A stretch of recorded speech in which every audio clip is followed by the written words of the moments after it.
නෑ දැන් මේ වීඩියෝ එකේදී අපි සාකච්ඡා කරන්න බලාපොරොත්තු වෙන්නේ ගිය සතියේ ඩීගොනුවට අදාළ වීඩියෝ එකේදී අපි අවසන් කරා සියලුම මූලද්‍රව්‍ය සම්බන්ධයෙන් තියෙන රසායනික ප්‍රතික්‍රියා මූලද්‍රව්‍ය සම්බන්ධයෙන් තිබිච්ච රසායනික ප්‍රතික්‍රියා ටික අවසන් කරා. දැන් ඒ කියන්නේ එතකොට යකඩවල කොබෝල්ට් වල ක්‍රෝමියම් වල මැංගනස් වල වගේ තියෙන ප්‍රතික්‍රියා සියල්ලම වගේ දැන් අවසන් කරලා තියෙන්නේ. දැන් අපිට තියෙන්නේ ඒකේ සිංක් වල අවසාන වශයෙන්ම සාකච්ඡා කරා අපි සිංක් වල රසායනය සම්බන්ධයෙන් අපිට පාඩම් කර ගැනීමට තියෙන වර්ණ සහ සංයෝග පිළිබඳව තමයි මේ වීඩියෝ එකේදී මූලිකව අපි අවධානය යොමු කරන්නේ. ඊට පස්සේ අපිට ඩීගොනුවේ ප්‍රශ්න වලට තමයි යන්න තියෙන්නේ. right?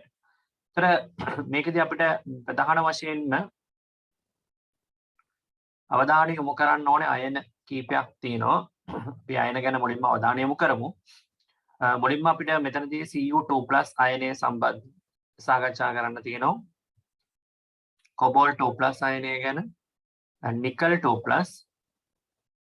සහ සින්ක් 2+ හතර දෙනා සම්බන්ධයෙන් අපි වෙනම යම් සාකච්ඡාවක් කරන්න ඕනේ. ඊට පස්සේ අපි මේ එතනින් පස්සේ තමයි ඊළඟ කොටස් ගැන අවධානය යොමු කරන්නේ. එතකොට දැන් මෙතනදී ළමයි අයනය සින්ක්, කොබෝල්ට්, නිකල් සහ සින්ක් කියන හතර දෙනාගෙන් අපි මුලින්ම ගන්න ජලීය ද්‍රාවණය. මෙතන මුලින්ම ගන්න ජලීය ද්‍රාවණය.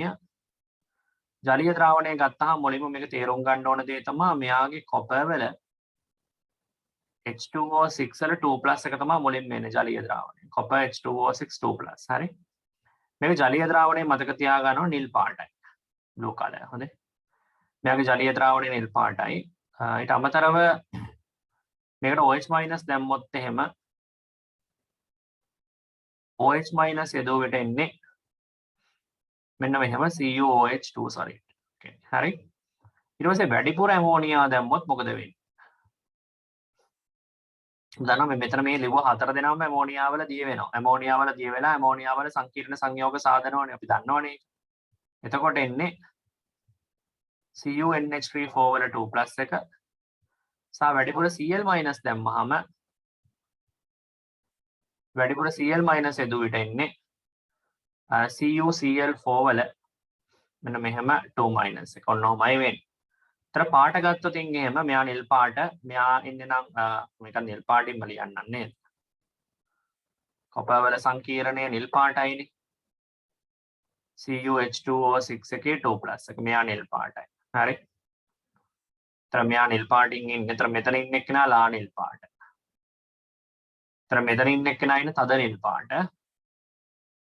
සහ මෙයා ඉන්නේ මෙන්න මේ CuCl4 2- එක නම් කහ පාට. මතක තියාගන්න එයාට ඉන්නේ කහ පාටක්. හරි. ඊළඟට කොබෝල්ට් 2+ වලට එන්නේ අපිට ලියන්න පුළුවන් මේක COH2O6 වල 2+ එක තියෙන රෝස පාටින්. තර කොබෝල්ගේ හයිඩ්‍රොක්සයිඩ් එක හැදෙනවා. ඒකත් අපිට රෝස පාටයි කියලාම ගන්න පුළුවන්. හැබැයි මේක සමහර තැන්වල නිල් පාට කියලා තියෙනවා. නමුත් රෝස පැහැ තමයි බහුලවම පාවිච්චි වෙන්නේ. ඊට පස්සේ තියෙනවා මේ කහදුමුරු පාට සංකීර්ණයක් නිසා දෙන්නේ. තර කොබෝල්ට් වල ඇමෝනියා සමග සාධන සංකීර්ණය CONH3 2+ කියන එක නා වැටෙන්නේ කහදුමුරු සංකීර්ණයක් සාධන. ඊට අමතරව මේ පැත්තෙන් ගත්තම අපි දන්නවා මේක මේ නිල් පාට සංකීර්ණයක් COCl4 2- කියන එක නිල් පාට සංකීර්ණයක් සාධන. මේක නිල් පාටට සංකීර්ණයක් සාධනවා කියලා මතක තියාගන්න ඕනේ. නිල් පාට සංකීර්ණ. නිකල් 2+ එකේ අපි ගත්තොත් එහෙම NiH2O6 2+ එක ගත්තොත් ඒක කොළ පාටයි. නිකල් හයිඩ්‍රොක්සයිඩ් ඊළඟට ආයි පාරක් කොළ පාටයි. මේක හැබැයි ලා කොළ කියලා අපිට ගන්න පුළුවන්. ලා කොළ.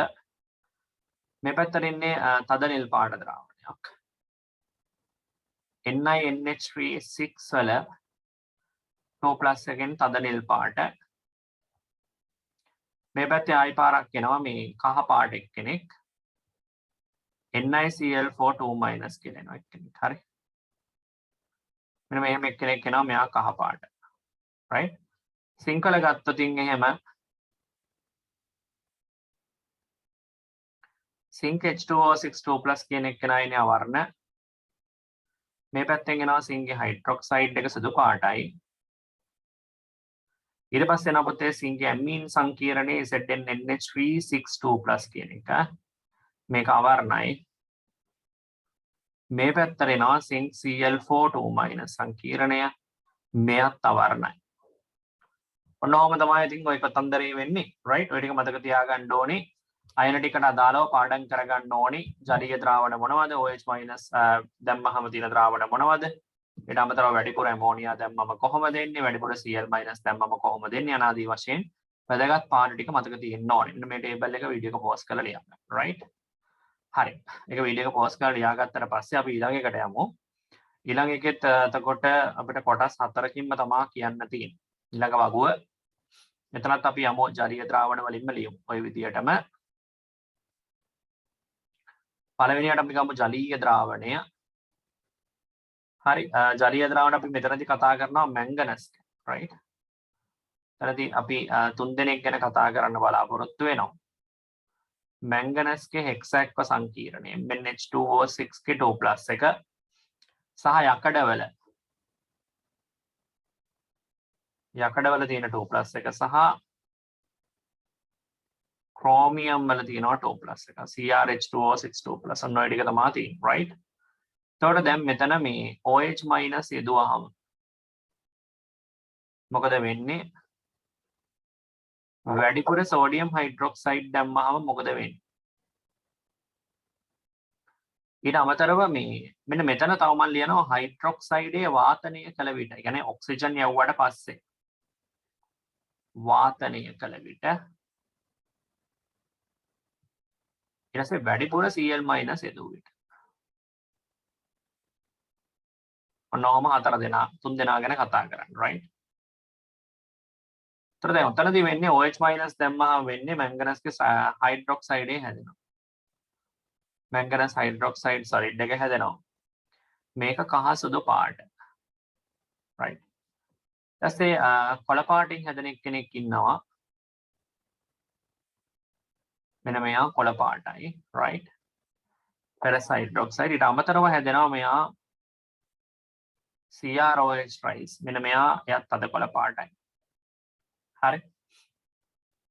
එතකොට මැංගනස්ගේ හයිඩ්‍රොක්සයිඩ් එක නැවත වැඩිපුර යවුවාම මේක ඒ පාරක් කහ සුදු කියලාම තමයි අපි වර්ණය ගන්න ඕනේ. හරි? කහ සුදු පාටමයි කියලා ගන්න. කහ සුදු වර්ණයම තමයි තියෙන්නේ. මෙතන අපිට ගන්න පුළුවන් ferric hydroxide solid එකේ කොළ පාට අවක්ෂේපය. ඊට පස්සේ මෙතනදී අපිට ගන්න පුළුවන් මේ chromium උභය ගෝණීය ළමයි. chromium උභය ගෝණීය නිසා වැඩිපුර sodium hydroxide දාගේ දිය වෙනවා. මතක ඇතිනේ නේද? එතකොට එනවා CrOH6 3- කියන එක එක්වස් එක. මේක කොළ පාට ද්‍රාවණය. මේ කොළ පාට ද්‍රාවණය right okay. එතස හයිඩ්‍රොක්සයිඩේ වාතනය කරා වෙනවා මෙතනදී MnO2 solid කළදුබුරු පාට ද්‍රාවණයක්. ඊට අමතරව වෙනවා ෆෙරික්ගේ හයිඩ්‍රොක්සයිඩය FeOH trice. මේක අපිට ගන්න වෙන්නේ කහ දුඹුරු කියලා ගන්න වෙන්නේ. මෙයා අපිට ගන්න වෙන්නේ CrOH3 solid කොළ පාටයි. හරි කොළ පාට අවක්ෂේප. වැඩිපුර Cl- දැම්මම මෙන්න මෙතනදී හැදෙනවා වැඩිපුර Cl- දැම්මම හැදෙන ළමයි MnCl4 2- කියන එක හැදෙනවා. මෙයා කොළට හුරු කහ පාටක් වගේ ඉන්නේ. කොළට හුරු කහ පාටක්. ඊළඟට මෙයා එනවා FeCl4 ගේ 2- එක කහ පාටයි. ඊට අමතරව වෙනවා CrCl4-. මෙන්න මෙයා එනවා මෙයා දම් පාට. මෙයාට නිල් දම් පාට කියලාම ගන්න. නිල් දම් පාට. හරි. ඒතර අර අතරදී අපි කතා කරපු ඔරිජිනලි කතා කරපු ස්ට්‍රක්චර්ස් ටිකේ පාටවලත් එක්ක ඇරුණාම මෙන්න මේ වගේ තියෙන පාට ටිකක් වෙනම පාඩම් කරගන්න ඕනි. ඒතර ඒ ටික තමයි ඉතින් ඔයාලට ඇත්තටම තියෙන්නේ. D ගුණයේ පාඩම් කර ගැනීමට තියෙන වගු. හරි. එතකොට පාට වශයෙන් ගත්තොත් ඔන්න ඔය පාට ටික ගැන හොඳ අවබෝධයක් ඔයාලට තියෙන්න ඕනේ. හරි. right. එතකොට මේ පාට ටික හොඳට පාඩම් කරගන්න. හරි. මෙතනින් පස්සේ තමයි මේ IUPAC නාමකරණය. හරි D ගොනුවට අදාළව IUPAC නාමකරණය කියන කොටස එන්න ඕනේ ඔන්න ඔතෙන්ට තමයි. නමුත් දැන් D ගොනුවට අදාළ IUPAC නාමකරණය මම ගිය පාර කරපු පේපර් ක්ලාස් එකේ වීඩියෝ එකකට අදාළව මම D ගොනුවට අදාළ IUPAC නාමකරණයට අදාළ වීඩියෝ එක කරා. ඒතර IUPAC එක ලයිව් ක්ලාස් එකක කරපු නිසා IUPAC නාමකරණය නැවත මම මෙතනට කරන්නේ නැහැ. දැන් ඔයා IUPAC නාමකරණය මෙන්න මෙතනට තමයි ලියා ගන්න ඕනේ. හරිද? IUPAC නාමකරණය මෙන්න මෙතනට ලියා ගත්තා නම් හරි. D ගොනුවේ මූලද්‍රව්‍යයට අදාළ වෙන IUPAC නාමකරණය. හරි. D ගොනුවේ මූලද්‍රව්‍යයට අදාළ වෙන IUPAC නාමකරණය ඔන්න ඔතන තමයි ලියන්න ඕනේ. හරි. මම මේක මෙතනදී IUPAC නාමකරණය කරන්න යන්නේ විශාල උදාහරණ ප්‍රමාණයක් සමග අපි යෝග සාකච්ඡා කරා. right? ඒ නිසා මම නැවත කරන්න බලාපොරොත්තු වෙන්නේ නැහැ. මෙතනට තමයි මාතෘකාව වෙන්න ඕන D ගොනුවේ IUPAC නාමකරණය. හරි? right. ඒ මාතෘකාව යටතේ අදාළ D ගොනුවට අදාළ IUPAC නාමකරණ සිද්ධාන්ත කරුණු සියල්ලම අවසන් කරාට පස්සේ අපිට එන්නේ කැටායන විශ්ලේෂණය. හරි? D ගොනුවට අදාළ වෙන්නේ කැටායන විශ්ලේෂණය ඊළඟ මාතෘකාව. මේ කැටායන විශ්ලේෂණය කියන්නේ chemical equilibrium වල කියන රසායනික සමතුලිතතාවය ඒකකයේදී ද්‍රාව්‍යතා ගුණිතය කියන කොටසට අදාළව KSP වලට අදාළව අපි කැටායන විශ්ලේෂණයේදී සාකච්ඡා කරන කොටසක්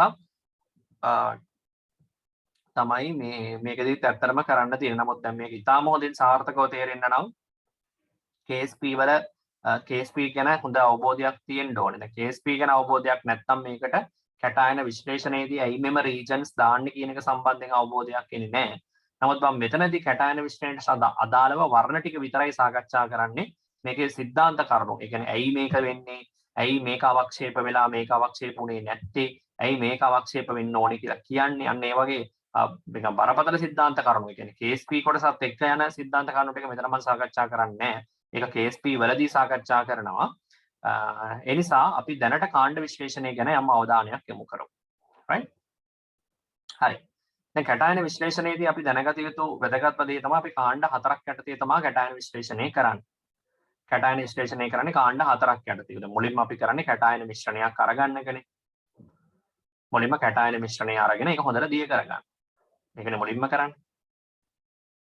මේ තියෙන කැටායන මිශ්‍රණය අපි මේක ඝණයක් විදියට ගත්තයි කියලා හිතන්නකෝ. ඒතර මේකේ කැටායන ගොඩාක් තියෙන්න පුළුවන්. කැටායන කීපයක් තියෙන්න පුළුවන්. කැටායන විශාල ප්‍රමාණයක් තියෙන්න පුළුවන්. මුලින්ම කරන්න ඕනේ කැටායන ටික හොඳට ද්‍රාවණයක් කරගන්න ඕනේ. කියන්නේ වතුර දාලා දිය කරන්න ඕනේ. වතුර දාලා දිය වෙන්නේ නැත්නම් උණු වතුර දාලා දිය කරන්න. හරි? උණු වතුර දාලා දිය කරලා ඒ උණු වතුර දාලා දිය වෙන්නේ නැත්නම් අම්ලයක දිය කරන්න වෙනවා. තනුක අම්ලයක දිය කරන්න වෙනවා. තනුක HNO3 වගේ එකක දිය කරන්න පුළුවන්. HCl දාන්නේ නැහැ.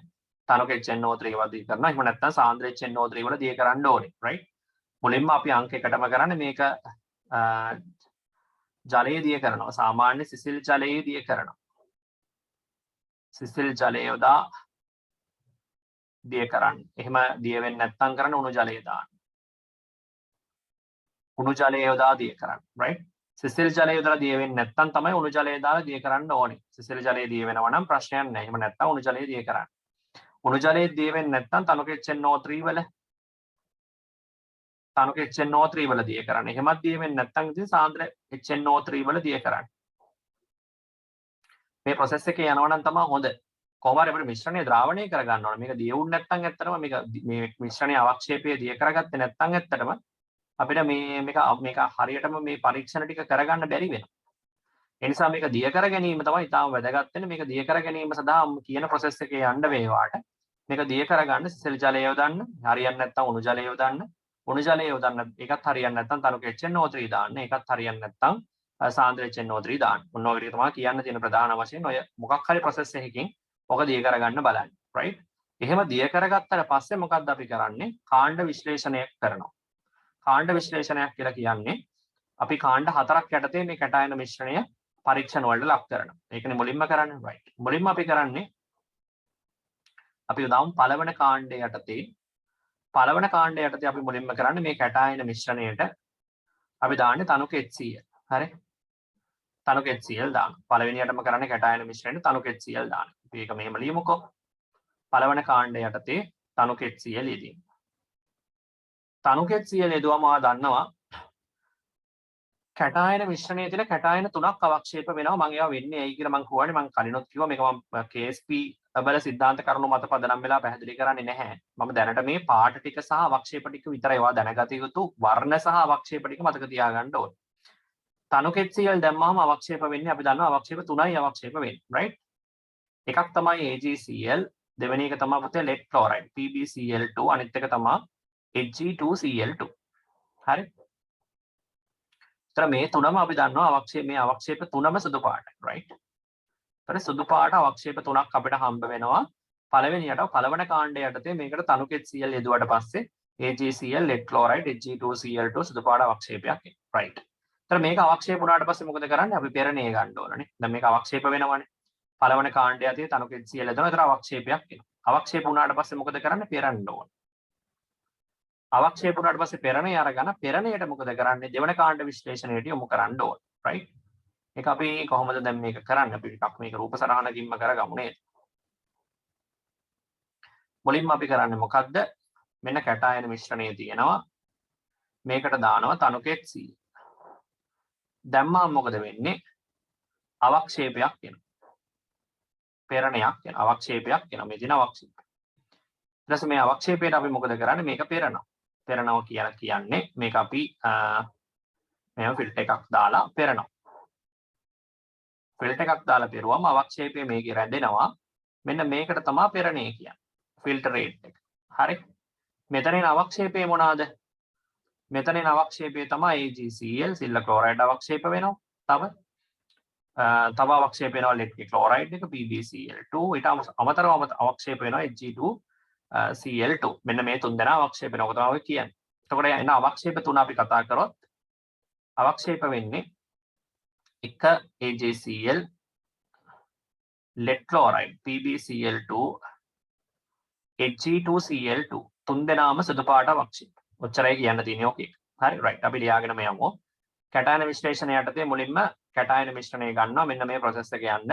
සිසිල් ජලය යොදලා දිය කරන්න. එහෙම වෙන්නේ නැත්නම් කුණු ජලය දාලා දිය කරන්න. එහෙමත් වෙන්නේ නැත්නම් තනුකෙච්NO3 දාලා දිය කරන්න. එහෙමත් වෙන්නේ නැත්නම් සාන්ද්‍ර HNO3 දාලා දිය කරන්න.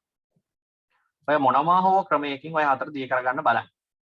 දිය වුණාට පස්සේ පළවන කාණ්ඩ විශ්ලේෂණය යටතේ මෙන්න මේ රූප සරහන ඇඳලා අවක්ෂේප වෙන තුන් දෙනා ලියන තුන් දෙනාම සුදු පාට අවක්ෂේප. තුන් දෙනාම මෙයත් සුදු, මෙයත් සුදු, මෙයත් සුදු right. හරි. ඊළඟට යන්න දෙක. දැන් ඔන්න පළවෙනි කාණ්ඩේ අවක්ෂේප වුණාට පස්සේ ලැබෙනවනේ පෙරණයක්. අන්නේ ලැබෙන පෙරණයට මොකද කරන්නේ අපි?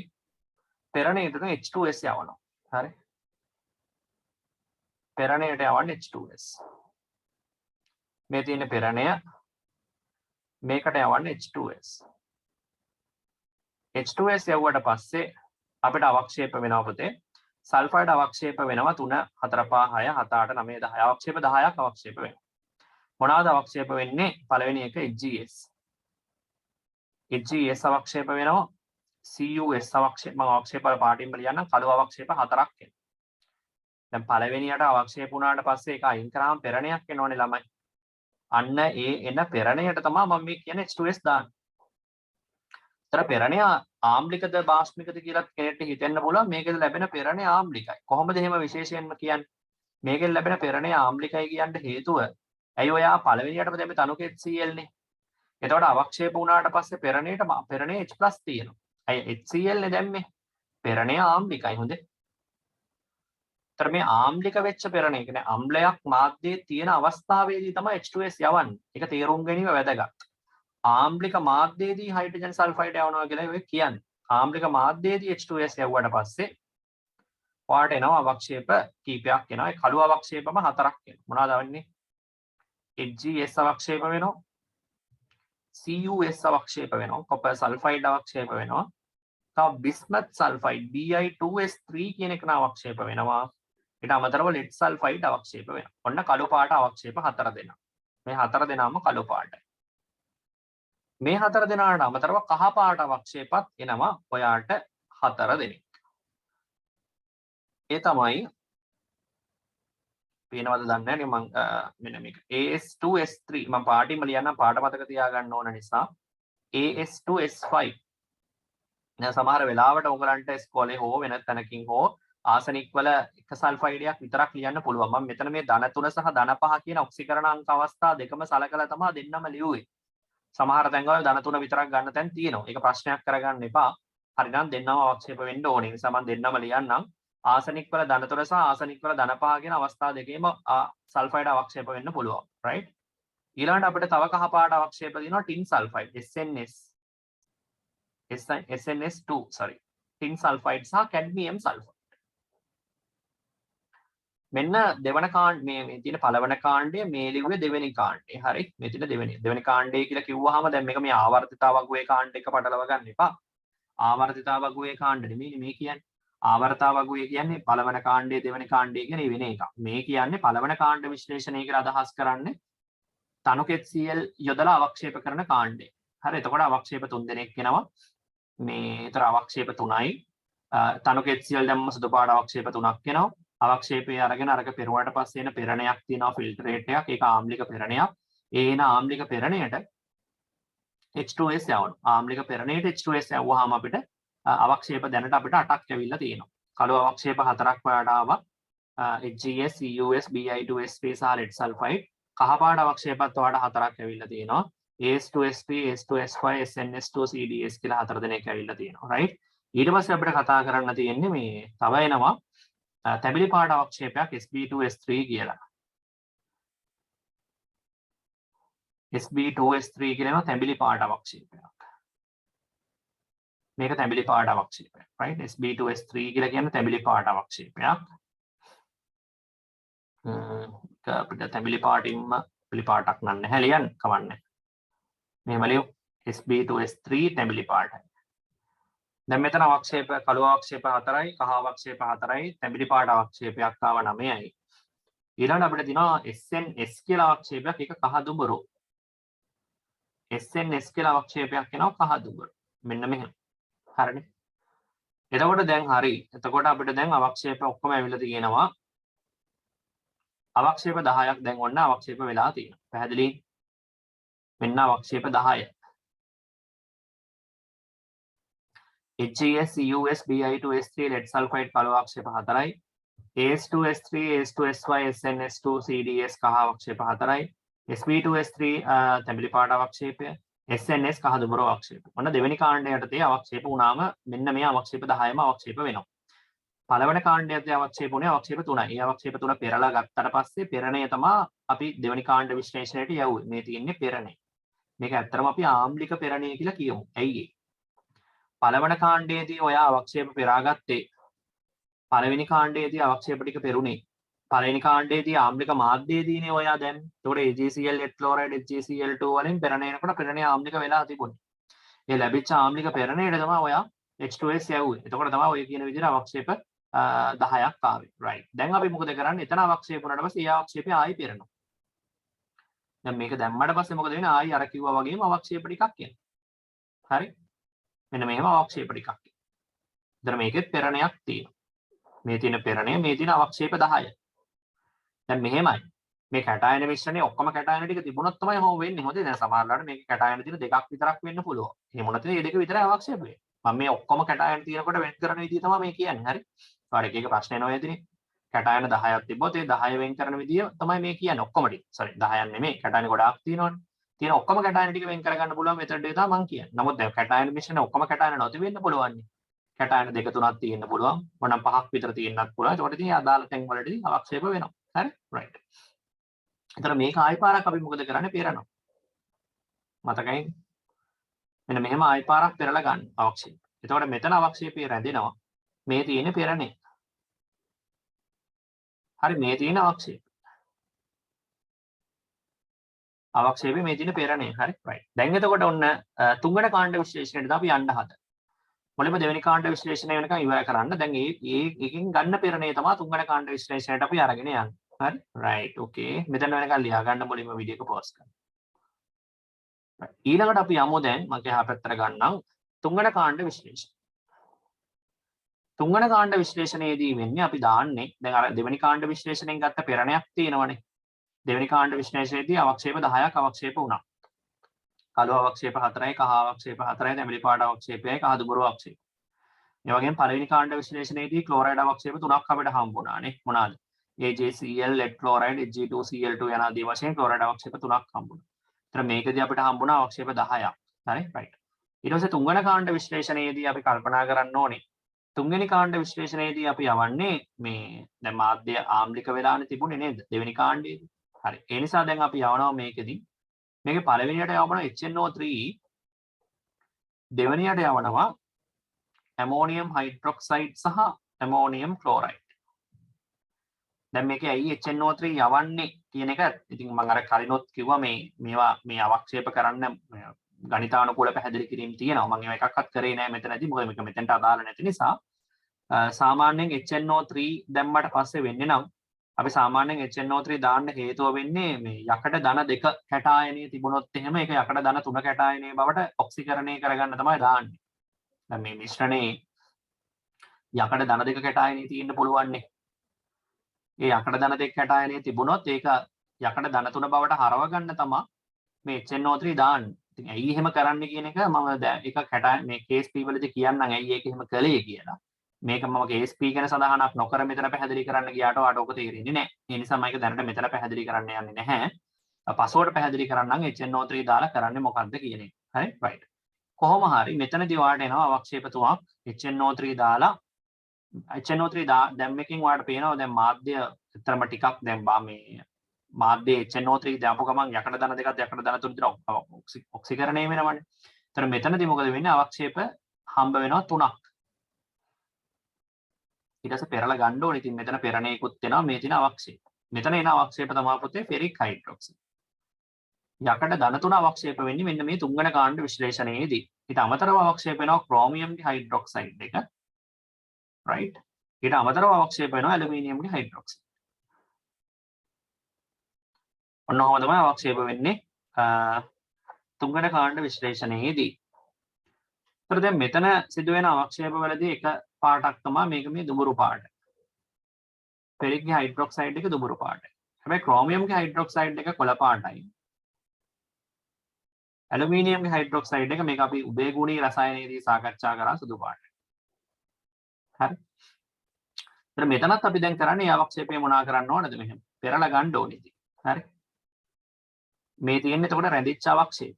ඒතර රැඳිච්ච අවක්ෂේප ඉන්නවා තුන් දෙනෙක්. ferric hydroxide, chromium hydroxide, aluminium hydroxide තමයි මේ තියෙන්නේ අවක්ෂේප වෙච්ච මේ තියෙන පෙරණේ. දැන් මේ ලැබිච්ච පෙරණේ එතකොට යවන්න ඕන හතරවන කාණ්ඩ විශ්ලේෂණය. තුන්වන කාණ්ඩ විශ්ලේෂණය. හරිනේ. දැන් යවන්න ඕන හතරවන කාණ්ඩ විශ්ලේෂණයට යවන්න ඕන ඊළඟට පෙරණේ. හතරවන කාණ්ඩ විශ්ලේෂණයේදී කරන්නේ ඒ තුන්වන කාණ්ඩ විශ්ලේෂණයෙන් ලැබුණු පෙරණයට අපි යවනවා H2S. තුන්වන කාණ්ඩ විශ්ලේෂණයෙන් අපිට H2S ලැබෙනවා. ඒ ලැබෙන තුන්වන කාණ්ඩ විශ්ලේෂණ ලැබිච්ච පෙරණයට අපි H2S යවනවා. එහෙම යවුවාම ඔන්න ආයෙ පාරක් අපිට අවක්ෂේපයක් එනවා. ඒන අවක්ෂේපය අවක්ෂේප හතරක් තියෙනවා. හරි. එතන අවක්ෂේප හතරක් අවක්ෂේප වෙනවා. මොනවද ඒ? පළවෙනි එක තමයි එතකොට කොබෝල්ගේ sulphide, nickel sulphide, manganous sulphide සහ සිංක් සල්ෆයිඩ්. මේක සුදු පාටයි, මේක රෝස පාටයි, මේක කළු පාටයි. මේකේ විශේෂයෙන් මතක තියාගන්න ඕන දේ තමයි මෙතන දැන් මේකත් අපිට පෙරලා ගන්න වෙනවා. පස්වන කාණ්ඩ විශ්ලේෂණය කියලා එකක් තියෙනවා. ඒකටත් යවන්න වෙනවා. ඒතර මේක මෙහෙම අවක්ෂේප කරලා ගත්තා මේ තියෙන පෙරණේ. ඒතර මෙතන ඉන්න හතර දෙනා තමයි එතකොට මේ ඔය කිව්ව හතර දෙනා කොබෝල්ට් sulphide, nickel sulphide, manganous sulphide සහ සිංක් සල්ෆයිඩ්. නොය හතර දෙනා. හරිද? right. එතකොට දැන් මෙතන මම පොඩක් විශේෂයෙන් ඔයාලට දැනට මතක් කරන්න මේ ප්‍රශ්න වලට ඕන වෙන හින්දා දැන් ඔයාලට මතකද කලිනුත් H2S යවලා අවක්ෂේප කිරීමක් කරා. ඒ මොකේද? ඒ දෙවෙනි කාණ්ඩ විශ්ලේෂණයේ. ඒතර දෙවෙනි කාණ්ඩ විශ්ලේෂණයේදී කරේ H2S යවලා අවක්ෂේප කර ගැනීමක් කරා. ඒක හරි. එතනදී H2S යවලා සිදු කරන ලද අවක්ෂේප කිරීමේදී සිද්ධ වුණේ ඇත්තටම අවක්ෂේප වීම සිදු වුණේ ආම්ලික මාධ්‍ය. මම ඒකයි මේ විශේෂයෙන් මේ ආම්ලිකයි කියන වචනේ යොදන්නේ. මොකද ආම්ලිකතාවය අර උඩදී මේ ආම්ලිකතාවයක් වුණානේ. මෙන්න මේ ආම්ලිකතාවය කියන එක මේ උඩ ප්‍රතික්‍රියාවෙන් තමයි මේක පැහැදිලි කරන්න ඕනේ. අර උඩ අපි HCl දාලා අවක්ෂේප කරපු එකේදී ඇත්තටම HCl දාලා සිදු කරන ලද අවක්ෂේප කිරීම වලදී පෙරණේ ආම්ලික වෙලා තිබුණේ. පෙරණේ ආම්ලික වෙන්නේ HCl තියෙන නිසා මාධ්‍ය. හරි. ඒතර දෙවන කාණ්ඩ විශ්ලේෂණයේදී වෙන්නේ ආම්ලික පෙරණේට H2S යවන්නේ. එතකොට තමයි මේ කියන විදිහට අවක්ෂේප ටික අවක්ෂේප වෙන්නේ. ඊළඟට අපි කරන්න ඕනේ තුන්වෙනි කාණ්ඩ විශ්ලේෂණයේදී මේක තුන්වෙනි කාණ්ඩ විශ්ලේෂණයේදී අපි කරේ HNO3 දාලා ඇමෝනියම් හයිඩ්‍රොක්සයිඩ් දාලා අවක්ෂේප කරලා පෙරණයක් ගත්තා. ඒ ගත්ත පෙරණයට අවක්ෂේප තුනක් අපිට ආවා. Ferric hydroxide, chromium hydroxide, aluminium hydroxide විදිහට. එතන ෆෙරික් හයිඩ්‍රොක්සයිඩ් එක දුඹුරු පාටයි, ක්‍රෝමියම් හයිඩ්‍රොක්සයිඩ් එක කොළ පාටයි, ඇලුමිනියම් හයිඩ්‍රොක්සයිඩ් සුදු පාටයි. රයිට්. ඊට පස්සේ හතරවෙනි කාණ්ඩ විශ්ලේෂණයේදී අපි කරන්නේ H2S පාස් කරන එක. හරි. H2S පාස් කරන්නේ එතකොට මොන මාධ්‍යයේදීද? දැන් මාධ්‍ය බාෂ්පික වෙලා තියෙන්නේ. සෝරි. මාධ්‍ය බාෂ්පික වෙලා තියෙන්නේ මොකද අපි කලින් එකේ ඇමෝනියම් හයිඩ්‍රොක්සයිඩ් දැම්මා. ඔයාලට මතකයිද? කලින් එකේ අපි ඇමෝනියම් හයිඩ්‍රොක්සයිඩ් දැම්මනේ. එතකොට කලින් එකේ ඇමෝනියම් හයිඩ්‍රොක්සයිඩ් දැම්මා මාධ්‍ය බාෂ්පික වෙලා තියෙන්නේ. එතකොට මාධ්‍ය බාෂ්පික වුණාට පස්සේ බාෂ්පික මාධ්‍යය තමයි H2S යවන්නේ. නැත්තම් ඔයා බලයි මේ H2S දැම්මම මෙතනදී මේ හතර දෙනා මේ තුන් දෙනා මේ හතර දෙනා අවක්ෂේප වෙන්නේ නැතුව ඇයි මේ දැන් අවක්ෂේප වෙන්නේ? දැන් කලින් අපි මේ හතර දෙනා ලිව්වේ නෑනේ. මෙතන අවක්ෂේප 10ක්ම ලිව්වා. ආම්ලික වෙච්ච පෙරණයට H2S යවුවාම අවක්ෂේප වෙන 10 දෙනෙක් ලිව්වානේ. හැබැයි අපි එතනදී ලිව්වේ නෑනේ කවුද? අපි එතනදී ලිව්වේ නෑ මේ එතනදී අපි ලියන්න ගියේ නෑ මේ හතර දෙනා. ඒකට හේතුව මාධ්‍ය ආම්ලික වුණාම ආම්ලික මාධ්‍යයේදී අවක්ෂේප වෙනවා කියන කතාව වෙනස්. බාෂ්පික මාධ්‍යයේදී අවක්ෂේප වෙනවා කියන කතාව ආයෙ වෙනස්. බාෂ්පික මාධ්‍යයේදී H2S යවුවාම සිදුවන අවක්ෂේප වීම ඊට වඩා වෙනස් තත්ත්වයක තියෙන එක අපි මේ විශේෂයෙන් කියන්නේ right. ඒතර මේ තියෙන පොතේ එතකොට මේ හැදෙන අවක්ෂේප ටික. හරි. ඔන්නෝක තේරුම් ගැනීම මාර වැදගත්. හරිද? right. බාෂ්පික මාධ්‍යයේ H2S යවල ඔන්න අවක්ෂේප හතරක් වෙනවා. එතනත් අර විදියටම සුපුරුදු විදියටම ගත්තට පස්සේ ඊළඟට එතනින් ලැබෙන පෙරණේ අපි යවනවා පස්වන කාණ්ඩ විශ්ලේෂණ. පස්වන කාණ්ඩ විශ්ලේෂණයේදී කරන්නේ දැන් මේකෙන් ලැබෙනවනේ පෙරණයක්. අන්නේ ලැබෙන පෙරණයට අපි දානවා කවුද?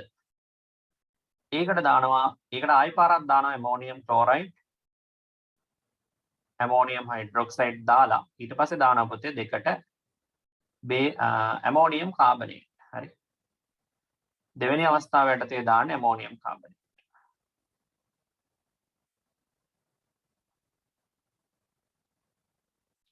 දෙවෙනි අවස්ථාව යටතේ ඔන්න ඇමෝනියම් කාබනේට් දානවා. හරි. එහෙම දැම්මහම මොකද වෙන්නේ? එහෙම දැම්මම ඉතින් අවක්ෂේප වෙනවා.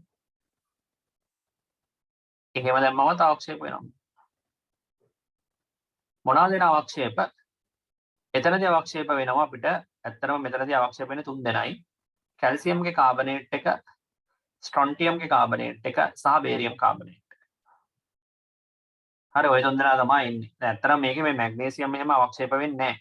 මැග්නීසියම් කාබනේට් අවක්ෂේප කරගන්න බෑ. මොකද ඒක මැග්නීසියම් කාබනේට් අවක්ෂේප වීමට අවශ්‍ය කාබනේට සාන්ද්‍රණය මෙතන ලැබෙන්නේ නැහැ. ඒක එහෙම වෙලා තියෙන්නේ. කොහොමද ලැබෙන්නේ නැත්තේ කියලා මම පස්සේ සාකච්ඡා කරනවා. දැනට මම මෙතන මැග්නීසියම් කාබනේට් ලියන්නේ නැත්තේ මැග්නීසියම් කාබනේට් වල පස්වන කාණ්ඩ විශ්ලේෂණයේදී අවක්ෂේප කර ගැනීමට ප්‍රමාණවත් නැහැ. කාබනේට් මෙතනින් ලැබෙන කාබනේට් ප්‍රමාණය ප්‍රමාණවත් නැහැ අවක්ෂේප කරගන්න.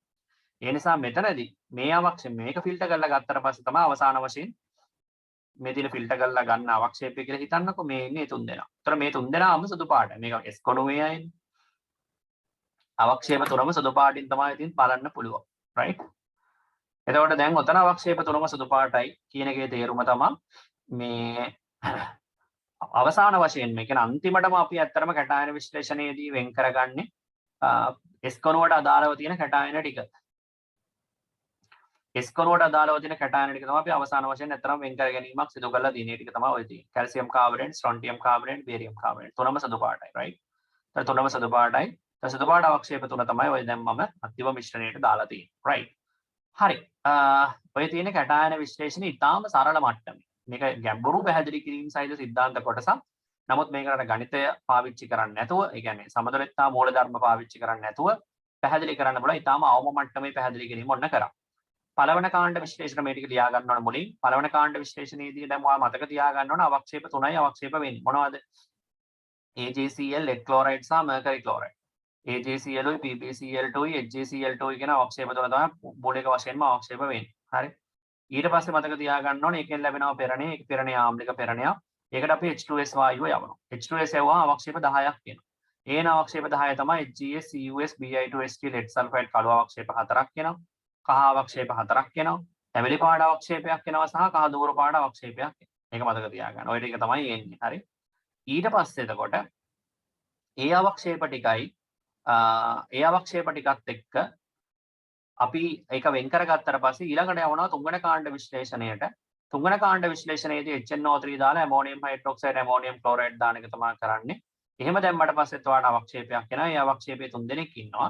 කවුද තුන් දෙනා? ෆෙරික් හයිඩ්‍රොක්සයිඩ්, ක්‍රෝමියම් හයිඩ්‍රොක්සයිඩ් සහ ඇලුමිනියම් හයිඩ්‍රොක්සයිඩ්. එතනනොත් පෙරණයක් එනවා. ඒන පෙරණය හතරන කාණ්ඩ විශ්ලේෂණයට යවනවා. ඒකදී අවක්ෂේප වෙනවා හතර දෙනෙක්. Cobalt sulphide, nickel sulphide, manganous sulphide, zinc sulphide. කළු අවක්ෂේප දෙකක්, රෝස පාට අවක්ෂේපයක් සහ සුදු අවක්ෂේපයක්. ඒ අවක්ෂේප ටික අපි වෙන් කරගත්තට පස්සේ අපිට එනවා ඊට පස්සේ පස්සන කාණ්ඩ විශ්ලේෂණය. පස්සන කාණ්ඩ විශ්ලේෂණයේදී අපිට අවක්ෂේප තුනක් අවක්ෂේප වෙනවා. රයිට්. මුලින්ම ඔන්න ඔය අවක්ෂේප ටික හොඳට පාඩම් කරගන්න ඕනි. හරි. ඔය අවක්ෂේප ටික මුලින්ම හොඳට පාඩම් කරගන්න ඕනි. මේ ඒ අවක්ෂේප ටික පාඩම් කරගත්තට පස්සේ අපිට පුළුවන් මේකේ ප්‍රශ්න වලට යන්න. රයිට්. මම මේක දැන් ආසන්න වශයෙන් සමර එකක් අපි නැවත ලියමු. හරි. පළවෙනි කාණ්ඩ විශ්ලේෂණයේදී කවුද අවක්ෂේප වෙන්නේ? පළවෙනි කාණ්ඩ විශ්ලේෂණය කියන්නේ HCl වල. ඒ කියන්නේ මුලින්ම දාන එක්කලා ලියමු. තනුක HCl නේ දාන්නේ. සාන්ද්‍ර HCl දාන්නේ නැහැ හොඳේ. ඒවට හේතු තියෙනවා. මම ඒවා පස්සේ සාකච්ඡා කරන්නම්. දැනට මෙතනට අවශ්‍ය වෙන්නේ නැහැ හොඳේ. තනුක HCl දාන්නේ. තනුක HCl දැම්මා අපි දන්නවා අවක්ෂේප 3 දෙනෙක් එන්න ඕනේ. කවුද අපිට අවක්ෂේප 3 දෙනා එන්නේ? AgCl මේක ලේසියි මොකද 3 දෙනාම සුදු පාටයි. lead chloride Hg2Cl2 හරිනේ තුනම සුදු. ඒතර ඒක හරි. ඔන්න පළවෙනි කාණ්ඩ විශ්ලේෂණය. දෙවෙනි කාණ්ඩ විශ්ලේෂණය. දෙවෙනි කාණ්ඩ විශ්ලේෂණය ආම්ලික මාධ්‍යයේ H2S. හොඳේ මම එහෙම ලියන්න. මොකද අපි දන්නවා බාෂ්පික මාධ්‍යයේදී H2S යවලත් අවක්ෂේප කරගන්න. ඒතර මේක පැටලෙනවනේ. පැටලුම ලියන්න තමයි මෙහෙම ලියන්නේ. ඒතර එතනදී මතක තියාගන්න දෙවෙනි කාණ්ඩයේදී එනවා කළු අවක්ෂේප කීයක් ආවද? 4ක්. HGS COS Bi2S3 සහ lead sulfide. අවක්ෂේප හතරම කළු පාටයි. ඊට පස්සේ කහ අවක්ෂේප කීයක් ආවද? 4ක් ආවනේ. මෙන්න කහ අවක්ෂේප. මොනවාද? AS2S3, AS2S5, CDS, SNS2. මෙන්න කහ අවක්ෂේප.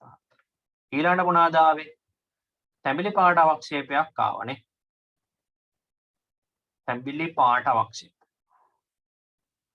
තැඹිලි පාට අවක්ෂේපයට ආවේ SB2S3 තැඹිලි.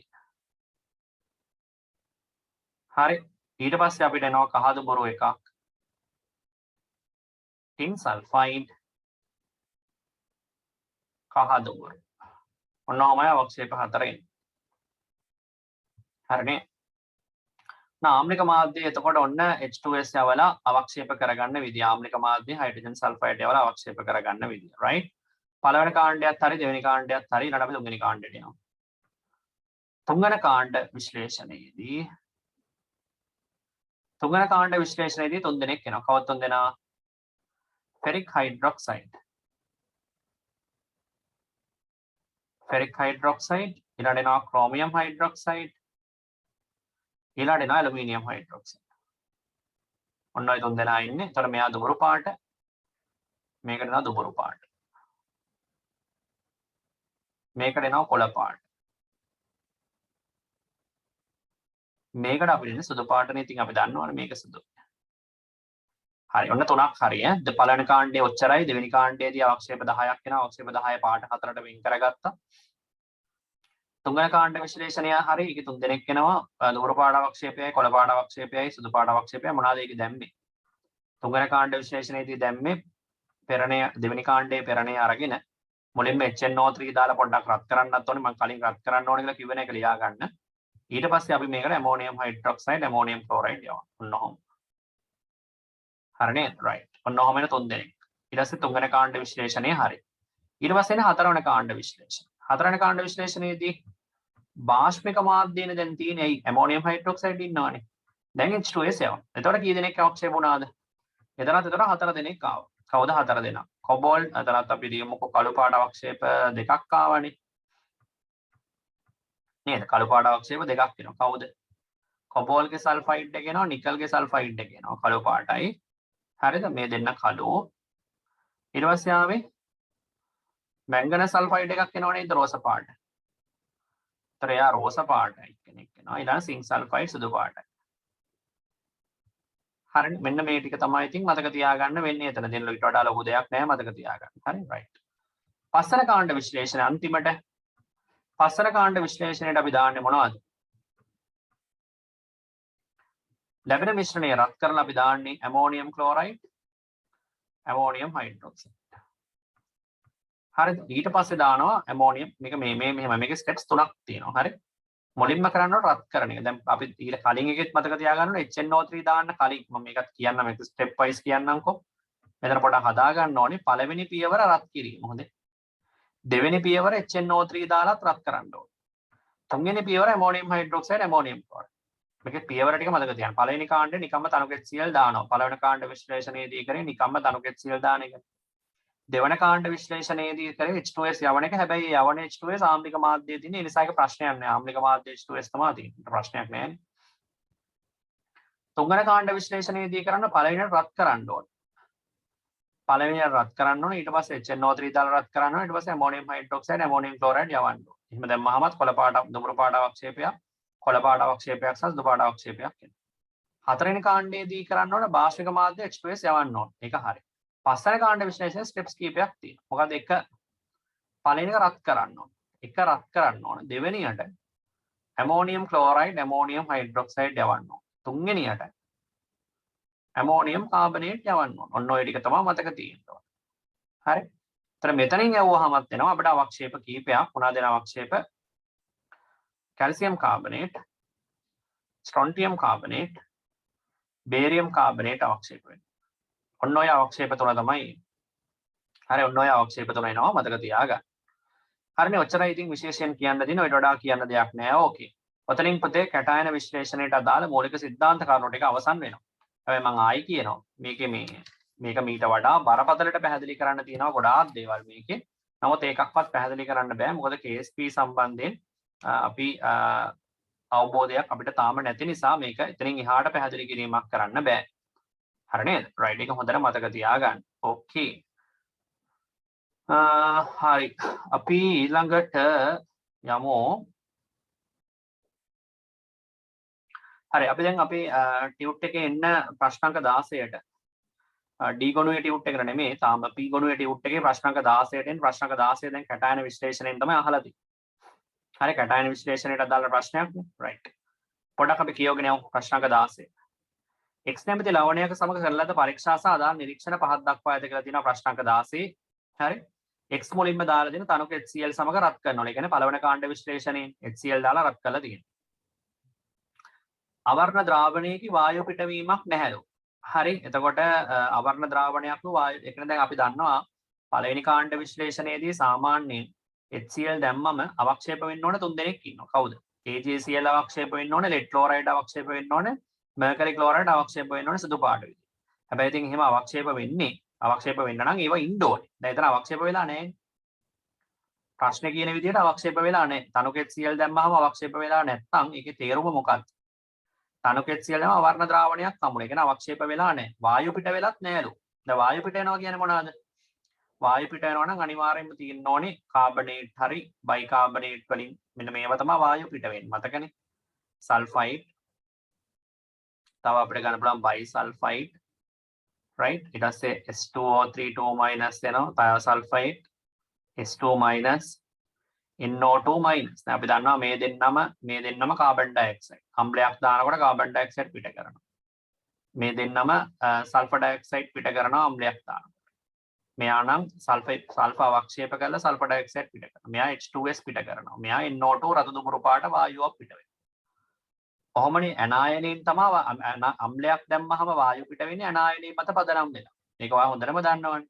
දැන් මොනවද අපිට පළවෙනි ස්ටේට්මන්ට් එක කියවුවම මොනවද ඔයාලට එන්න පුළුවන් නිගමන? පළවෙනි ස්ටේට්මන්ට් එක කිව්වම මොනවද ඔයාලට එන්න පුළුවන් නිගමන කියන එක ගැන පොඩ්ඩ අවබෝධයක් තියෙන්න ඕනේ. පළවෙනි ස්ටේට්මන්ට් එක කියවම එන නිගමන. පළවෙනි ස්ටේට්මන්ට් එක කියවුවම එන්න පුළුවන් නිගමන තමයි එතකොට තනුක HCl දානවා වර්ණ ද්‍රාවණයක වායු පිටවීමක් නැත්නම් ඒතර මුලින්ම කියන්න ඕන අවර්ණ ද්‍රාවණයක් හින්දා ආන්තරික කැටායන පවතින්නේ නැහැ කියලා මුලින්ම ලියන්න. මෙන්න මේකට ලියන්න එක කියලා දාලා ලියන්න මම කියන විදිහට. මම පැහැදිලි කරන්නත් එපේ. මම පැහැදිලි කරන්නේ මෙන්න මෙහෙම. හරි අවර්ණ ද්‍රාවණයක් අවර්ණ බැවින් ද්‍රාවණයේ අවර්ණ බැවින් ආන්තරික කැටායන පැවතිය නොහැක. ආන්තරික කැටායන කියන්නේ ඩී ගොණුවේ කැටායන පවතින්නේ නැහැ. හරි ආන්තරික කැටායන පැවතිය නොහැක. ඊළඟ දෙක මේකටම ලියන්න. තනක HCl සමග අවක්ෂේපයක් නොමැති බැවින් තනක HCl සමග අවක්ෂේපයක් නොමැති බැවින් මොනවද නැති කැටායන? Ag+ lead2+ Hg22+ මෙන්න මේ කැටායන තුන් දෙනා නැහැ. මොකද ඒ තුන් දෙනාගේ අවක්ෂේපණ යාවේ කලින් AgCl lead ගේ chloride PbCl2 Hg2Cl2 මේ අවක්ෂේප තුන එනවා මේ කැටායන තිබුණා. මේ තුනම සුදු පාටයිනේ. තනක HCl සමග රත් කරාම අවර්ණ ද්‍රාවණයක්ම වායු පිටවීමක් නෑලු. එහෙමනම් ෂුවර් එකට මොනවද ලියන්න පුළුවන්? අවර්ණ හින්දා කියන්න පුළුවන් ආන්තරික කැටායන පවතින්නේ නැහැ කියලා. ආන්තරික කැටායන පවතින්නේ නැහැ. තනක HCl සමග අවක්ෂේපයක් නැති හින්දා වාට කියන්න පුළුවන් Ag+ lead2+ Hg22+ කියන ඒවා තිබුණේ නැහැ කියලා කියන්නේ. ඊට පස්සේ වා කියන්න ඕන තනක HCl සමග වායු පිටවීමකුත් නැහැනේ. තනක HCl සමග වායු පිටවීමක් නොමැති බැවින් කාබනේට්, බයිකාබනේට්, සල්ෆයිඩ්, බයිසල්ෆයිඩ්, තයෝසල්ෆේට්, සල්ෆයිඩ්, නයිට්‍රයිඩ් පැවතිය නොහැක කියලා ලියන්න. තනක අම්ල සමග වායු පිටවීමක් නොමැති බැවින් තනක අම්ල සමග වායු පිටවීමක් නොමැති බැවින් මේවා එකක්වත් නැහැ කියලා ලියන්න. තැඹිලි පැහැති අවක්ෂේපයක් ලබා දෙන දැන් ඊළඟ දෙවෙනි එකට යන්න ඊළඟ එක. ඉහත ඒ ද්‍රාවණයේ H2S එවම තැඹිලි පාටයි. දැන් මේ කවුද තැඹිලි පාට අවක්ෂේපය දෙන්නේ දෙවෙනි කාණ්ඩ විශ්ලේෂණේ බලන්න. Sb2S3 තැඹිලි පාට අවක්ෂේපයක් දෙනවා. පාඩම් තියෙන්න ඕනේ. හරි දැන් ඉහත ඒ ද්‍රාවණය තුලින් ඒ කියන්නේ පෙරණේ. දැන් මුලින්ම HCl දැම්මා. අවක්ෂේපයක් ආවේ නැහැ ඉතින්. අවක්ෂේපයක් ආපු නිසා ආයි පාරක් පෙරන්න දෙයක්වත් නැහැ ඉතින්. ඒකෙන් අවුලක් නැහැ. H2S යවන. දැන් ඔයා හොඳට ඔලුවට දා ගන්න ඕනේ මේ H2S යවන්නේ මොන මාධ්‍යයද? ආම්ලික මාධ්‍යයද වාෂ්පික මාධ්‍යයද? මෙතන මේ යවලා තියෙන ආම්ලික මාධ්‍ය. මොකද ඉහත කැපිටල් A ද්‍රාවණේ. කැපිටල් A ද්‍රාවණයට දාලා තියෙන අම්ලයක් නේ නා ආම්ලික මාධ්‍ය H2S තමයි යවලා තියෙන්නේ. එතකොට තැඹිලි පාට අවක්ෂේපයක් ආව නම් ෂුවර් එකටම ඉඳලා තියෙන Sb2S3. දැන් ලියන්න තැඹිලි පැහැති අවක්ෂේපයක් ලැබෙන බැවින් Sb3+ කැටායනේ ඇත. Sb3+ කැටායනේ ඇත. තැඹිලි පැහැති අවක්ෂේපයක් පවතින බැවින් Sb3+ කැටායනේ ඇත කියලා ලියන්න. ඔන්න ප්‍රතික්‍රියාවත් ලියන්න. Sb3+ වලට HCl දැම්මහම වෙන්නේ SbCl3 විදියට අවක්ෂේප වෙනවා. මේක තැඹිලි පාටයි. මෙන්න තැඹිලි පාටට අවක්ෂේප වෙන විදිය SbCl3 හරි. තනක HCl XC ද්‍රාවණයක් ජලයෙන් තනු කළාද? තනක HCl XL ද්‍රාවණයක් ජලයෙන් තනු කළාද? තනක HCl XL ද්‍රාවණයක් හරි ජලයෙන් තනක කරාම සුදු පාට අවක්ෂේපයක් ආවලු. අන්න ඒකත් වැදගත්. දැන් පුතේ අපි දන්නව නේද SB ඉන්නවයි කියලා. SB කියලා කැටායනයක් තියෙනවා කියලා දන්නවනේ. ඔයා දැන් පෙරලා ගන්න ඕනි. ඔයාට මතක නම් 15 වන කාණ්ඩයේ ජල විච්ඡේදනය. 15 වන කාණ්ඩයේ ජල විච්ඡේදන ප්‍රතික්‍රියාවලට පෙරලා ගන්න. එතනදී මම 15 වෙනි කාණ්ඩයේ nitrogen NCl3 PCl3 PCl5 SbCl3 BiCl3 කියලා පස් දෙනෙක්ගේ ජල විච්ඡේදන ප්‍රතික්‍රියාවට ලියලා තියෙනවා. 15 වන කාණ්ඩයේ ජල විච්ඡේදන ප්‍රතික්‍රියාව හොයාගන්න ඔයාගේ නෝට් එකේ ඉනෝගනික් වල. 15 වෙනි කාණ්ඩයට අදාළව කරන්නේ නැත්තේ මට මතක විදියට. එතනදී මම ලිව්වා අර සුදු පාට අවක්ෂේපයක් හැදෙනවා කියලා ලිව්වා මේ ඇන්ටිමනි. මේ ඇන්ටිමනි වල ප්‍රතික්‍රියාවක් ඒකමද? ඒක මම එතනදී ලියලා ඇති. හරි. දැන් තනක HCl XL ද්‍රාවණයක් ජලයෙන් තනක කරාම සුදු අවක්ෂේපය. ඒ කියන්නේ දැන් මේ SB ඉන්න එක්කෙනාව ඇත්තරම මේ SB වල සල්ෆයිඩයක් නේ දැන් මෙතන අපිට ඇවිල්ලා තියෙන්නේ. එයාට තනක HCl දැම්ම ගමන් මොකද වෙන්නේ? SbCl3 වෙනවනේ. මේක ඇත්තටම අවක්ෂේපයක් නෙමෙයි sorry. මේක AQ එකක්. ඒක්වස් ද්‍රාවණය. මේ තැඹිලි පාට තිබිච්ච සල්ෆයිඩයට දැන් ඔයාට තනක HCl දැම්මම මොකද වෙන්නේ? එයා වතුරේ දිය වෙනවා. තනක HCl දැම්මම ක්ලෝරයිඩ් එකක් හැදෙනවා. HCl එක ප්‍රතික්‍රියා කරනවානේ. ඒ හැදෙන ක්ලෝරයිඩ් එක ජලයෙන් තනක කරනවලු. ඒ කියන්නේ ජල විච්ඡේදනය. ක්ලෝරයිඩ් ජල විච්ඡේදනය. 15 වන කාණ්ඩයේ ක්ලෝරයිඩ් වල ජල විච්ඡේදනය. SbCl3 ජලයට දැම්මම මම ලියලා ඇති ඔයාට ප්‍රතිවර්ත ප්‍රතික්‍රියාවකින් හැදෙනවා කියලා SbOCl. මේක පෙරලා ගන්න මතක නැත්තම්. මේක සුදු පාට අවක්ෂේපයක් කියලා මම ඒ වෙලාවේ කිව්වා. මේක සුදු පාට අවක්ෂේපය. ධන 2 HCl හම්බ වෙනවා. එතකොට දැන් ඔයාට C අවස්ථාව යටතේ සුදු පාට අවක්ෂේපයක් එනවා. sorry මේ B අවස්ථාව යටතේ තැඹිලි පාට අවක්ෂේපයක් එනවනේ. ඒන තැඹිලි පාට අවක්ෂේපය මොකක් කරන්නද කියන්නේ? තනුක HCl වල දිය කරන්න. තනුක HCl වල දිය කළා වතුරෙන් තනුක කරාට පස්සේ සුදු පාට අවක්ෂේපයක් එනවා තමයි. ඒ එන්නේ කවුද? SbO2. ඔන්න ඕක ලියාගත්තා නම් හරි උතෙන්ට. හරි. right ඔය ප්‍රතික්‍රියාව ලියා ගන්න. ඊළඟට එක්සල සෝඩියම් හයිඩ්‍රොක්සයිඩ් ද්‍රාවණයක් සමග උණුසුම් කරා. වායුවක් පිට වුණේ නෑලු. දැන් මතක තියාගන්න සෝඩියම් හයිඩ්‍රොක්සයිඩ් දැම්මම පිට වෙන්න පුළුවන් එකම එක වායුවයි තියෙන මුළු සිලබස් එකේ. මේ වාක්‍ය කිව්වම ඒක තේරෙන්නේ නෑ කියන්නේ ඉතින් ඔයාලා පාඩම් කරන්නේ නැති ළමයි ඉන්න ඕනේ. සෝඩියම් හයිඩ්‍රොක්සයිඩ් දාලා උණුසුම් කරා වායුවක් පිට වුන්නේ නෑ කිව්වොත් අනිවාර්යෙන් මේ කවුද? ඇමෝනියම් කැටායනය නිසා විතරමනේ වායුවක් පිට වෙන්නේ. භස්මයක් දැම්මම වායුවක් පිට වෙන්නේ ඇමෝනියම් කැටායනය නිසා විතරයි. එතකොට දැන් ඇමෝනියම් කැටායනය දැම්මහම නම් වායු පිටවීමක් සිද්ධ වෙන්නේ. දැන් එතකොට ඔයා තේරුම් ගන්න ඕනේ වායු පිටවීමක් සිදු වුණේ නැත්නම් වායු පිට වුනේ නැත්නම් කියන්නේ ඇමෝනියා වායුව පිට වෙලා නැහැ. ඒ කියන්නේ ඇමෝනියම් කැටායනයේ ඉඳලා නැහැ. අන්න ඒකයි එතනට ලියා ගන්න ඕනේ. ඔයාලා යනවා D ප්‍රකාශනයට අදාළව සෝඩියම් හයිඩ්‍රොක්සයිඩ් යදෝ විට වායුවක් පිට නොවූ බැවින් ඇමෝනියා වායුව පිට නැහැ. වායුව පිට නොවූ බැවින් ඇමෝනියම් කැටායනය පැවතිය නොහැක. වායුවක් පිට නොවූ බැවින් ඇමෝනියම් කැටායනය පැවතිය නොහැක. හරි? වායුවක් පිට වුනේ නැත්නම් ඇමෝනියම් කැටායනය තිබිලා නැහැ. ඒකනේ කියන්න වෙන්නේ. තාම සරලයි. හරි? right. අන්තිම එක එතකොට ඇමෝනියම් නැහැ කියලා තමයි ගන්න වෙන්නේ මෙතන. මේ එක එක ප්‍රකාශ වලින් ඔයාලට ලැබෙන නිගමන ඔයා පැහැදිලි කරන්න ඕනේ. හරි? මොනවද ඔයාලට ලැබෙන නිගමන? කොහොමද ඔයා මේක පැහැදිලි කරන්නේ? ඒක තමයි වැදගත් වෙන්නේ. හරි? right. ඊළඟට වෙන්න මෙහෙම කියලා තියෙනවා. මම මේ ටික මකන්නම්. හරි? ඔයාලා ලියාගෙන නැතිනේ. නැත්නම් වීඩියෝ එක පෝස්ට් කරලා ලියා ගන්න. හරි? එක් සෝඩියම් හයිඩ්‍රොක්සයිඩ් ද්‍රාවණයක් සහ ඇලුමිනියම් කුඩු සමග උණුසුම් කරනවලු. හරි? සෝඩියම් හයිඩ්‍රොක්සයිඩ් ද්‍රාවණයක් සහ HCl සමග උණුසුම් කරනවා කියලා කියනවා. ඒතර සෝඩියම් හයිඩ්‍රොක්සයිඩ් ද්‍රාවණයක් සහ ඇලුමිනියම් කුඩු සමග උණුසුම් කරාම ඇමෝනියා පිට වුණා. ඒ කියන්නේ මොකක්ද ඒකේ තේරුම? සෝඩියම් හයිඩ්‍රොක්සයිඩ් ද්‍රාවණය තමයි මාධ්‍ය බාෂ්මිකයි. ඇලුමිනියම් කුඩු දැම්මට පස්සේ ඇමෝනියා පිට වෙන්න පුළුවන් ඇනායන තියෙන දෙකයි. එකක් තමයි නයිට්‍රයිට් අනිත් එක කවුද නයිට්‍රේට්. ඒවා ඉතින් මතක තියෙන්න ඕනේ. මොකද වෙන්නේ?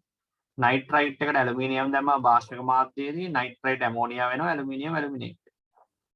නයිට්‍රේට් වලට ඇලුමිනියම් දැම්මම බාෂ්මික මාධ්‍යයේදී ඇලුමිනියම් ඇලුමිනේට් වෙනවා නයිට්‍රේට් ඇමෝනියා. ඔන්න ඕකනේ වෙන්නේ. ඕක තමයි ඉතින් වෙන්නේ. හරි. එතකොට ඇමෝනියා පිට වුණා නම් නයිට්‍රයිට් හරි නයිට්‍රේට් හරි දෙන්න එක්කෙනෙක් ඉන්න ඕන. හරිද? හැබැයි නයිට්‍රයිට් ඉන්න බෑ. ඇයි මම නයිට්‍රේට් ෂුවර් එකටම ඉන්න බෑ කියලා කියන්නේ? මෙයා ඉන්න බෑ. එයා ඉන්න බැරි වෙන්න හේතුව තමයි එයා හිටියනම් මාධ්‍යයේදී බැරි වෙලා හරි. අර පළවෙනියට ධනුක HCl දැම්මහම අවර්ණ වායු පිටවීමක් නැහැ කියලා කිව්වනේ. අපි දන්න දේ තමයි නයිට්‍රයිට් කැටායනයට තනුකම්ලයක් දැම්මොත් එහෙම රතු දුඹුරු පාට NO2 වායුව පිට වෙනවා. ඒතර අවර්ණ මේ වායු පිටවීමක් නැහැ කියන එක වැරදි. එහෙමනම් හරි. හැබැයි අපි දන්නවා නයිට්‍රේට් තිබුණට නයිට්‍රේට් වලට තනුකම්ලයක් දැම්මට වායු පිට වෙන්නේ නැහැ. ඒක හරි. එහෙම ගත්තොත් එහෙමනම් මෙතනදී නයිට්‍රයිඩ් නයිට්‍රේට් දෙන්නම මේ පරීක්ෂණයේදී ඇමෝනියා පිට වෙනවා තමයි. හැබැයි මේ මාධ්‍යයේ NO2- තිබිලා නැහැ. NO2- තිබුණා නම් පළවෙනි අවස්ථාවේදී වායු පිට වෙන්න තිබුණා. එතනදී වායු පිට වුණ නැහැ කිව්වක මම මතක තියෙන්න ඕනේ NO2- තිබිලා නැහැ. එහෙමනම් මෙතන NO2- ඇනායනය තියෙන විදියකුත් නැහැ. ඇමෝනියා පිට වෙලා තියෙන කාගෙන්ද? නයිට්‍රේට් වලින්. NO3- කෙන් තමයි ඇමෝනියා පිට වෙලා තියෙන්නේ. හරි නේද? right. ඔන්න ඔය ටික තමයි ඉතින් ලියන්න තියෙන්නේ. හරි. එතකොට ඉහත එක් එක් පරීක්ෂාවෙන් කළ හැකි නිගමන සඳහන් කරන්න. අපි දැන් නිගමන ටික ඔක්කොම ලියාගෙන ආවා. එක්සල ලවණය හඳුන්වන්න කියලා තියෙනවා. ඒතර එක්සල ලවණයේ විදිහ අපිට කවුද ගන්න වෙන්නේ? එතකොට ඉඳලා තියෙන්නේ අපිට පේන විදිහට නයිට්‍රයිට් පවතින්න බෑනේ. ඉන්න ඕනේ නයිට්‍රේට් නේ. එහෙනම් තියලා තියෙන්නේ ඇන්ටිමනි වල නයිට්‍රේට් ලවණය. SB මෙන්න මෙහෙම නේ. මෙහෙම එක්කෙනෙක් නේද ඉන්න ඕනේ. මොකද මෙයාව හැදෙන්න ඕනේ Sb3+ කැටායනයයි නයිට්‍රේට් ඇනායන. අපි දැන් තහවුරු කරගත්ත උඩ තියෙන පරීක්ෂණවලදී Sb3+ කියලා කැටායනයක් තියෙනවා. ඒක මෙතනදී තහවුරු වුණානේ. ඒක මෙතනින් හොඳටම තහවුරු වුණා. SbOCl හැදුණානේ. ඊට පස්සේ මේ පල්ලෙහා තියෙන පරීක්ෂණ දෙක පල්ලෙහා මේ මෙතනින් තේරුම් ගත්තා ඇමෝනියම් තිබිලා නැහැ කියලා. ඇමෝනියම් තිබිලා නැහැ කියලා. අවසාන පරීක්ෂණයෙන් තහවුරු කරගත්ත නයිට්‍රේට් හිටියා කියන. එහෙමනම් ඉතින් ලවණය වෙන්නේ කැටායනය ඇනායනය මික්ස් කරලානේ අපි ලියන්න ඕනේ. ඇන්ටිමනි නයිට්‍රේට් SbNO3 thrice කියන එක නා තමයි එහෙමනම් ඉඳලා තියෙන්නේ. ඒක තේරුම් ගන්න. ඇන්ටිමනි නයිට්‍රේට්. හරි. හරි. එහෙම තමයි ප්‍රශ්නය පැහැදිලි කරන්න වෙන්නේ අපිට. හරිද? right. ඇනායනයේ අනන්‍යතාවයේ තහවුරු කිරීමට එක් පරීක්ෂණයක් දෙන්නලු. ඉතින් මොකක්ද ඔය කියලා ලියන්න. දුඹුරු වලයේ පරීක්ෂාව ලියන්න නයිට්‍රේට් නේ. නයිට්‍රේට් වලට දුඹුරු වලයේ පරීක්ෂාව ඔයාලට ලියන්න පුළුවන්. දුඹුරු වලයේ පරීක්ෂාව ලියන්න මම පැහැදිලි කරන්න යන්නේ නැහැ. දුඹුරු වලයේ පරීක්ෂාව එක කරගෙන එන්න. හරිද? right. okay. ඊළඟට අපි ඊළඟට ඉතින් ඔයා මේ ටියුට් එකේ තව ඉතින් හෝම්වර්ක් කරන්න තියෙන්නේ 19. හරි. හෝම්වර්ක් කියන්නේ ප්‍රශ්නාංක ටියුට් එකේ යන්නකො 19ට.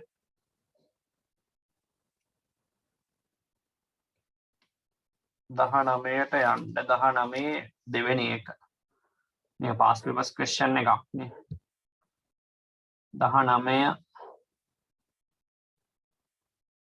19 රෝම ඉලක්කම් 2. හරි ඒක නේද අමාරුත් නෑ නේද ලේසි ප්‍රශ්නයක්. ඝන මිශ්‍රණයක පහතේ වයින් දෙකක් පමණක් අඩංගු වේ කියලානේ කියන්නේ දෙකයිලු තියෙන්නේ. කවුරු හරි දෙන්නෙක් ඉන්නේ. මිශ්‍රණයට ජලය එකතු කරාලු. පැහැදිලි ද්‍රාවණයක් දෙමින් මිශ්‍රණයේ ද්‍රාවණය වුණා කියන්නේ අවක්ෂේප වෙලා නැහැ. තර මෙතන ඉන්න අයගෙන් කැල්සියම් කාබනේට් ඉන්න විදියක් නැහැ. කැල්සියම් කාබනේට් අවක්ෂේපයක් නේ. එහෙනම් එයා නැහැ. හරි. ඉහත එක ලබාගත් ජලීය ද්‍රාවණයේ කොටසකට පිනොප්තලින් දැම්මම පිනොප්තලින් දැම්මම රෝස පාට උණයි කියන්නේ මාධ්‍ය භාෂ්මික වෙලා තියෙන්නේ. මාධ්‍ය භාෂ්මික වෙනවා නම් භාෂ්මයක් ඉන්නවනේ. එහෙනම් සෝඩියම් හයිඩ්‍රොක්සයිඩ් ඉඳලා තියෙන්නේ. ඒක හරි. ඒතර එන්න එක්කෙනෙක් හොයාගත්තා. ඉහත එකෙන් ලබාගත් ජලීය ද්‍රාවණයේ තවත් කොටස HCl දැම්මා. සුදු අවක්ෂේපයක් ලැබුණාලු. එතකොට HCl දැම්මම අවක්ෂේප වෙලා තියෙනවා. තවදුරටත් අම්ලයේ එකතු කරනකොට ඒක ද්‍රාවණය වුණාලු. සුදු අවක්ෂේපයක් ආවලු. HCl එකතු කරනකොට ක්‍රමයෙන් තවදුරටත් දානකොට ද්‍රවණය වුණාලු. ඒ කියන්නේ අවක්ෂේපයක් ඇවිල්ලා සුදු පාට අවක්ෂේපයක් ආවලු. අවක්ෂේපේ වැඩිපුර එකතු කරනකොට දිය වෙනවනේ. ඒ කියන්නේ උභය ගුණී එක්කෙනෙක්. කවුද? ඒන්නේ ඉතින් සින්ක් නේ. මේනේ සින්ක්. එහෙනම් සින්ක් නයිට්‍රේට් ඉඳලා දෙනවා. එහෙනම් සරලයි මේක. හොඳේ. නොමයි ලියන්න වෙන්නේ.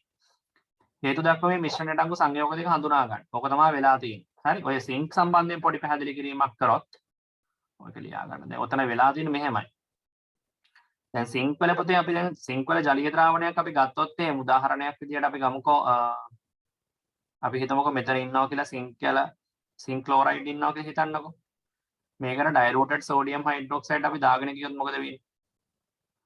සින්ක් ක්ලෝරයිඩ් නේ මම මේ බිඳු වශයෙන් දාන්නේ හොඳේ. ඩයලූටඩ් NaOH දැම්මොත් එහෙම මේ මුලින්ම අපි දන්නවා සින්ක්ගේ හයිඩ්‍රොක්සයිඩ් එක එනවා. සුදු පාට අවක්ෂේපයක් එනවනේ. සුදු පාට අවක්ෂේපයක් එන්න එපේ. කොහොම සුදු පාට අවක්ෂේපයක් එනවා. ඊට පස්සේ මොකද වෙන්නේ? අපි වැඩිපුර සෝඩියම් හයිඩ්‍රොක්සයිඩ් එකතු කරගෙන ගියොත් අවක්ෂේපය දී වෙනවා. වැඩිපුර එකතු කරොත් එහෙම වෙන්නේ OH මොකද වෙන්නේ? අර මතක ඇති සින්ක්ගේ සංකීර්ණයේ සාධනව නැත්නම් අපිට මෙහෙම නිකන් යන්න පුළුවන් Na2ZNO2 ප්ලස් ජලය. ඔන්න ඕක හැදෙනවා. කොහොමනේ වෙන්නේ? ඔදා සාමාන්‍යයෙන් වෙන්නේ. හරි. එතකොට වැඩිපුර එකතු කරනකොට දිය වෙනවා කියන එකේ අදහස ඔන්න ඕකයි. ප්‍රතික්‍රියා දෙකම වෙලා තමයි අවසාන ප්‍රතික්‍රියාවක් ගන්න වෙන්නේ. සින්ක් හයිඩ්‍රොක්සයිඩ් ටික කැපෙනවා. සින්ක් ක්ලෝරයිඩ් එනවා. දෙකයි NaOH එක Na2ZNO2 වෙනවා මෙතන. මෙතන බැලන්ස් කරන්න එපා නේද? මෙතන දෙකක් දාන්න වෙනවනේ. එතකොට සින්ක් එක හරි OH 2 2 4ක් එනවනේ. ඒතර මෙතන හයිඩ්‍රජන් 4ට දෙකක් දාන් ඉන්න වෙනවා. හරි. එතකොට උඩ එක බැලන්ස්ද? උඩ එකත් බැලන්ස් නැද්ද? සින්ක් හරි. දෙකක් හරි. සෝඩියම් දෙකක් එනවා නම් දෙකක් දාන්න. මෙතනත් දෙකක්. ඒතර මෙතන ඇත්තටම 4යි NaOH වෙන්න ඕන නේද? 4යි NaOH එන්න ඕන Na2ZNO2 2යි NaCl 2යි H2O. ඔය තියෙන්නේ වැඩිපුර NaOH දැම්මම දිය වෙන අවස්ථාව.